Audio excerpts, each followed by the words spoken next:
Holy Gospel according to Matthew chapter 22. Glory to you, O Lord. Then the Pharisees went out and laid plans to trap him in his words. They sent their disciples to him along with the Herodians. "Teacher," they said, "we know that you are a man of integrity and that you teach the way of God in accordance with the truth. You aren't swayed by others because you pay no attention to who they are. Tell us then, what is your opinion? Is it right to pay the imperial tax to Caesar or not?" But Jesus, knowing their evil intent, said, "You hypocrites, why are you trying to trap me? Show me the coin used for paying the tax." They brought him a denarius. And he asked them, "Whose image is this, and whose inscription?" "Caesar's," they replied. Then he said to them, "So give back to Caesar what is Caesar's, and to God what is God's." When they heard this, they were amazed, and they left him and went away. This is the good news of Jesus Christ. Praise to you, O Christ. May the words of my mouth and the meditations of our hearts be acceptable to you, O Lord, our rock and our Redeemer. Amen. Please be seated.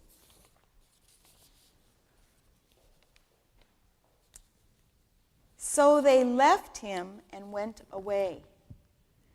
This sounds vaguely familiar, like we've heard it before. Where have I heard this? Left him and went away. If you are the Son of God, tell these stones to become bread. If you are the Son of God, throw yourself down. All this I will give you if you will bow down and worship me. When the devil had finished all this tempting, he left him. The Pharisees came to test him. "Is it lawful for a man to divorce his wife for any and every reason?" Another tested him. "Teacher, what is the greatest commandment in the law?" Another asked, "Is it right to pay the tax to Caesar or not?"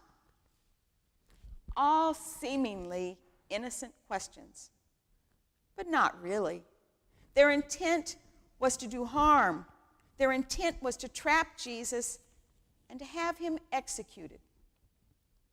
Evil finds its way in wherever there's an opening, in ways we aren't expecting, ways that are above suspicion, slowly becoming normal, so that we didn't even notice evil creeping in and taking root. And here the Pharisees, the leaders in the synagogue, have invited evil in under the pretext of strict adherence to Jewish law. Tell us then, what is your opinion? Is it right to pay the tax or not? As someone who very recently filed her income taxes, this reading comes pretty close to home. I didn't really stop to think about the theology of paying taxes. I was more concerned with accuracy and if I had documentation. There are many things that our taxes pay for, which are necessary and we'd probably all agree on, such as interstate highways and dams and bridges and maybe even airports. And there are other things that even among the community here at Claremont Lutheran, Iglesia Luterana Claremont, we wouldn't agree on, and it would make for a lively and perhaps heated discussion.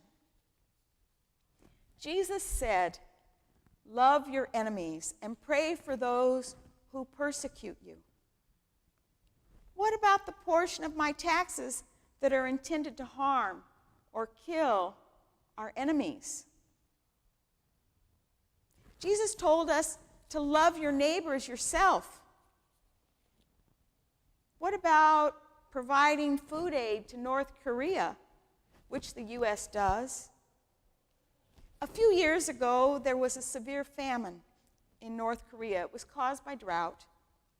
Despite the sanctions put on by the United Nations, the UN called for food aid for the 10 million North Koreans who were at risk of starvation. Who responded to this call for help? South Korea, their neighbor who they'd been in conflict with for 65 years. South Korea donated $4.5 million to the UN's World Food Program and provided 50,000 tons of rice for its enemy, its neighbor in need. Must I pay taxes for the things the government spends money on that I believe are in conflict with my religious beliefs? I may ponder this question, but the answer is pay the taxes. The Pharisees asked, is it right to pay the tax to Caesar or not? On the surface, this was quite simple, a quite simple answer asked of Jesus. But the Pharisees intended malice, and Jesus knew it. Show me the coin used for paying the tax. Whose image is this? Caesar's, they replied. Then he said, give back to Caesar what's Caesar's, and to God what's God's. Man, talk about threading the needle. Perfect words. Don't you wish you always had the exact right answer when someone's trying to kind of trap you? Give back to Caesar what's Caesar, and to God what's God's. And what exactly is God's? Well, everything. Everything, including you and me. Whose image is this? We are made in God's image. We are a child of God, an heir to God's kingdom. In baptism, we were sealed by the Holy Spirit and marked with the cross of Christ. We have been stamped and sealed and belong to God. With God's image on us, all that we have, all that we are, belongs to God. Jesus asked, whose image is this? We ourselves are God's currency. We have God's image upon us wherever we go. How are we spending God's currency? That is, how are we spending our life? When God nudges us to do something or help someone, God is using God's currency, that is, us. God's resource for God's kingdom.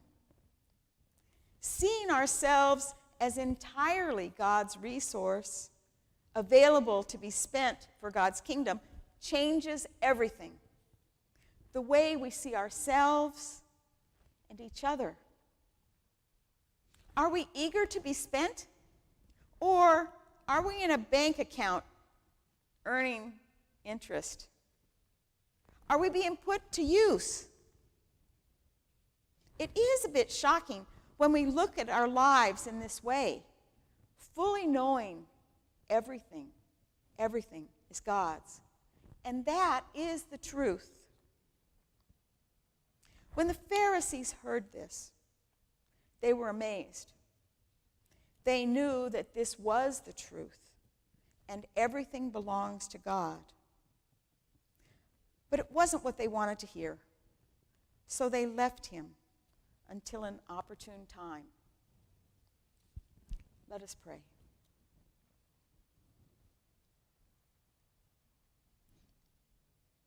Here we are before you, Lord.